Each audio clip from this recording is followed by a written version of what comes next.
Hi, I'm Bill Doherty, co-founder of the Doherty Relationship Institute, and I'd like to just address a variation on the leaning out spouse, who we often think of as the leaning out one has been putting up with some obnoxious behavior or something that they can't handle in their spouse, and that the leaning in one is the one that's wanting to save it and say they'll do better and so on. But there's a variation on this in which the leaning out spouse is the one who, say, has been having the affair or has been acting out in some way, having a midlife crisis and acting out irresponsibly with money, or they're involved in an addiction and they feel like their spouse is just, on their case all the time. So the leaning out spouse can be then double challenging when you're working in discernment counseling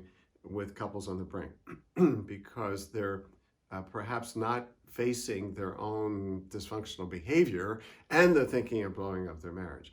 So one tip that I can talk about now for them is to express a worry for them that in the midst of the turmoil of the affair, the turmoil of, say, some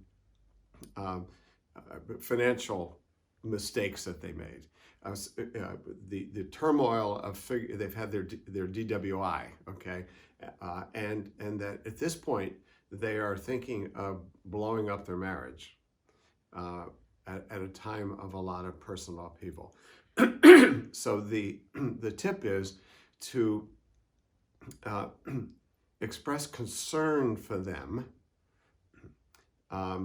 in a way that is encouraging them to look at themselves now and not make an impulsive decision to just move towards divorce. What you don't want to do is being in the position of being the confronter of them. Okay, so what does it tell you? You had your third DWI, okay? And now you're thinking of leaving your spouse. Obviously, that's not very therapeutic.